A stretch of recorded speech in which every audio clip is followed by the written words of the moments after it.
കരുണയുടെ അവസാന മണിക്കൂർ 86. അന്ത്യവിധി. ശുദ്ധീകരണ സ്ഥലം. സ്വർഗം, നരകം. എൻ്റെ മക്കളെ, ഒരിക്കൽ കൂടി ഞാൻ പറയുന്നു, എത്രത്തോളം സാധിക്കുമോ അത്രത്തോളം എൻ്റെ ശരീരവും രക്തവും കൊണ്ട് നിങ്ങളെ തന്നെ പോഷിപ്പിക്കുക. അപ്പോൾ നിങ്ങൾ ആത്മീയമായി കരുത്തരാവുകയും നിത്യതയിലേക്കുള്ള പ്രയാണത്തിൽ പിടിച്ചു നിൽക്കാൻ നിങ്ങളുടെ ആത്മാക്കൾക്ക് സാധിക്കുകയും ചെയ്യും. എൻ്റെ മക്കളിൽ മഹാഭൂരിപക്ഷത്തെയും കാത്തിരിക്കുന്നത് ശുദ്ധീകരണ സ്ഥലത്തിലെ ശുദ്ധീകരിക്കുന്ന അഗ്നിയാണെന്ന് കാണുക. നന്ദിഹീനരും പാപത്തിൽ മുഴുകിയവരുമായ ഈ തലമുറയെ കാത്തിരിക്കുന്നത് നരകത്തിലെ ജ്വലിക്കുന്ന അഗ്നിയാണ്. എൻ്റെ മക്കളെ, ദൈവവുമായും തങ്ങളുടെ സഹോദരരുമായും പൂർണ്ണമായും സ്നേഹത്തിൻ്റെ കൂട്ടായ്മയിൽ അല്ലാതെ മരിക്കുന്നവരുടെ ആത്മാക്കൾ ശുദ്ധീകരിക്കപ്പെടാനായി പോകുന്ന ഇടമാണ് ശുദ്ധീകരണ സ്ഥലം. അതെ, ശുദ്ധീകരണ സ്ഥലം 3 തലങ്ങളായി വേർതിരിക്കപ്പെട്ടിരിക്കുന്നു. മുകളിലെ തലം, മധ്യതലം, പിന്നെ അധോതലവും. ഓരോ തലത്തിലും പരിഹാരത്തിനായി വ്യത്യസ്ത സ്ഥലങ്ങളുണ്ട്. ശുദ്ധീകരണ സ്ഥലത്തിലെ ഉയർന്ന തലവും മധ്യതലവും സ്നേഹത്തിൻ്റെ ശുദ്ധീകരണത്തിനായുള്ള സ്ഥലമാണ്. അവിടെയുള്ള ആത്മാക്കൾ സഹിക്കുന്നത് അവർക്ക് ദൈവദർശനം സാധ്യമല്ലാത്തത് കൊണ്ടാണ്. എൻ്റെ മാതാവും എൻ്റെ മാലാഖമാരും 1-ാം ശുദ്ധീകരണ സ്ഥലം സന്ദർശിക്കുന്നു. ശുദ്ധീകരണം പൂർത്തിയായ ആത്മാക്കളെ സ്വർഗത്തിലേക്ക് കൊണ്ടുപോകുന്ന ഉത്തരവാദിത്വം എൻ്റെ അമ്മയ്ക്കാണ്.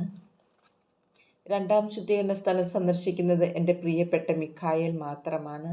ആത്മാക്കളുടെ കാവൽക്കാരൻ അവനാണ്. തൻ്റെ തിരുനാൾ ദിവസത്തിലും കൂടാതെ ദൈവം തിരുമനസ്സാകുമ്പോഴൊക്കെയും മിഖായേൽ അവിടേക്ക് ഇറങ്ങി ആത്മാക്കളെ 1-ാം ശുദ്ധീകരണ സ്ഥലത്തേക്ക് കൊണ്ടുപോകുന്നു. ആത്മാക്കൾക്ക് വേണ്ടിയുള്ള എൻ്റെ അമ്മയുടെ പരിശുദ്ധമായ മാധ്യസ്ഥം അനേകരെ സ്വർഗത്തിലേക്ക് ഉയർത്താനും മറ്റനേകം പേരെ നിത്യാഗ്നിയിൽ നിന്ന് രക്ഷിക്കാനും കാരണമാകുന്നു. 3-ാം ശുദ്ധീകരണ സ്ഥലം ആളിക്കത്തുന്ന അഗ്നിയുടെ ഇടമാണ്. എല്ലാ തിന്മയെയും പാപത്തെയും ദഹിപ്പിക്കുന്ന ശുദ്ധീകര അഗ്നിയാണത്. തങ്ങൾ ഭൂമിയിലായിരിക്കുമ്പോൾ ചെയ്ത എല്ലാ ദുഷ്ടതയും പാപവും ഇവിടെ ആത്മാക്കൾ ഓർക്കുന്നു. ദൈവത്തോടും തങ്ങളുടെ സഹോദരരോടും തങ്ങൾ കാണിക്കാതിരുന്ന സ്നേഹവും അവർ ഓർക്കുന്നു. അത് അന്ധകാരത്തിൻ്റെയും ശുദ്ധീകരണത്തിൻ്റെയും ഒരിടമാണ്. അവിടെ അവർ തങ്ങളുടെ വീഴ്ചയ്ക്കും തങ്ങളുടെ സ്വന്തം ആത്മനഷ്ടത്തിന് അടുത്തുവരെയും എത്തിക്കാൻ കാരണമായ ദുഷ്ടാരൂപികളുമായി പോരാടുന്നു. ഈ ലോകത്തിൽ ദൈവത്തിൽ നിന്നകന്ന് പാപത്തിൽ ജീവിച്ചിരുന്നവരുടെ ആത്മാക്കൾ 3-ാം ശുദ്ധീകരണ സ്ഥലത്തേക്ക് പോകുന്നു. എന്നിരുന്നാലും അവർക്ക് വേണ്ടി പ്രാർത്ഥിക്കാൻ ആരെങ്കിലുമൊക്കെ ഉണ്ടായിരുന്നിരിക്കാം. അല്ലെങ്കിൽ അവർ മരണത്തിന് തൊട്ടു മുൻപ് പാപക്ഷമ യാചിക്കുന്നതിന് അടുത്തുവരെ എത്തിയിരിക്കാം. അതുമല്ലെങ്കിൽ അവർ എൻ്റെ അമ്മയോട് ഭക്തിയുള്ളവരോ അല്ലെങ്കിൽ ജപമാലയുടെ ശക്തിയിൽ വിശ്വാസമർപ്പിച്ചവരോ ആയിരിക്കാം. അങ്ങനെയുള്ളവർ നിത്യമായി നഷ്ടപ്പെട്ടു പോകില്ല. 3-ാം ശുദ്ധീകരണ സ്ഥലത്തുള്ള ഈ ആത്മാക്കൾക്ക് വേണ്ടി നിങ്ങൾ അർപ്പിക്കുന്ന പരിശുദ്ധ കുർബാനകളും നിങ്ങൾ ചെയ്യുന്ന കാരുണ്യ പ്രവൃത്തികളും മാത്രമേ അവരുടെ ആ ആത്മീയ പോരാട്ടത്തിൽ അവരെ ബലപ്പെടുത്താൻ സഹായിക്കുകയുള്ളൂ എന്ന് നിങ്ങളോട് പറയാൻ ഞാൻ ആഗ്രഹിക്കുന്നു. ശുദ്ധീകരണ സ്ഥലത്ത് ഏറ്റവും ആവശ്യമുള്ള ആത്മാക്കൾ ഇവരാണ്. അതുകൊണ്ട് അവർക്ക് വേണ്ടി പ്രത്യേകമായി പ്രാർത്ഥിക്കണം. ശുദ്ധീകരിക്കപ്പെടാനും നിത്യമഹത്വത്തിലേക്ക് ഉയരാനും ഈ ആത്മാക്കൾക്ക് ശക്തമായ പ്രാർത്ഥന ആവശ്യമാണ്. എൻ്റെ മക്കളെ, ഈ ലോകത്തിൽ നിന്നുള്ള കടന്നുപോകലിന് ശേഷം ആത്മാക്കൾ ചെന്നെത്തുന്ന ആത്മീയ ഇടങ്ങളാണ് സ്വർഗവും നരകവും ശുദ്ധീകരണ സ്ഥലവും. ഞാൻ വ്യക്തമാക്കട്ടെ, അവ ഒരു അവസ്ഥയല്ല, പിന്നെയോ ഒരു സ്ഥലമാണ്. സ്നേഹത്തിൻ്റെയും സമാധാനത്തിൻ്റെയും ആനന്ദത്തിൻ്റെയും ദൈവവുമായുള്ള സമ്പൂർണ്ണ ഐക്യത്തിൻ്റെയും ആത്മീയ ഇടമാണ് സ്വർഗം. സ്നേഹത്തിൽ ശുദ്ധീകരിക്കപ്പെടുന്നതിൻ്റെ അഥവാ ശുദ്ധീകരണാഗ്നിയുടെ സ്ഥലമാണ് ശുദ്ധീകരണ സ്ഥലം. ദഹിപ്പിക്കുന്നതും എന്നാൽ ഒരിക്കലും കെടാത്തതുമായ അഗ്നിയുടെയും പീഡനത്തിൻ്റെയും ആത്മീയ ഇടമാണ് നരകം. എൻ്റെ മക്കളെ, നിങ്ങൾ മാരക പാപാവസ്ഥയിലാണെങ്കിൽ വീണ്ടും ചിന്തിക്കാനും പാപം ചെയ്യുന്നത് അവസാനിപ്പിക്കാനും എത്രയും വേഗം എൻ്റെ അടുക്കിലേക്ക് തിരിച്ചു വരാനും ഞാൻ നിങ്ങളോട് അഭ്യർത്ഥിക്കുന്നു.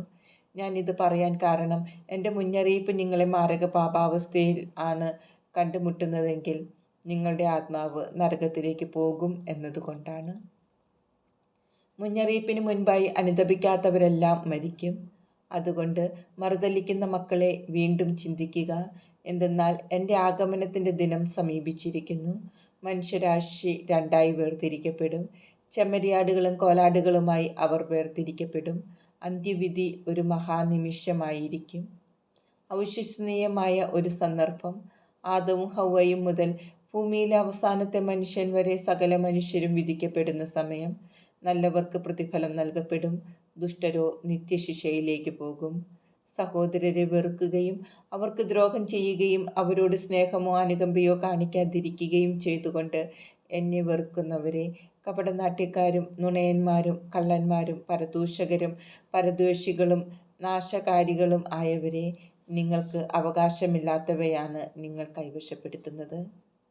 നിങ്ങൾ മറ്റുള്ളവരെ കൊല്ലുകയും വഴിപിഴപ്പിക്കുകയും ഒഴിവാക്കുകയും അകറ്റി നിർത്തുകയും ബന്ധനത്തിലാക്കുകയും മോശമായി പെരുമാറുകയും ചെയ്തു. അതുകൊണ്ട് ഞാൻ നിങ്ങളെ അറിയുന്നില്ല. ഇന്നാണ് നിങ്ങളുടെ അവസാന ദിനം. നിങ്ങളുടെ പ്രതിഫലം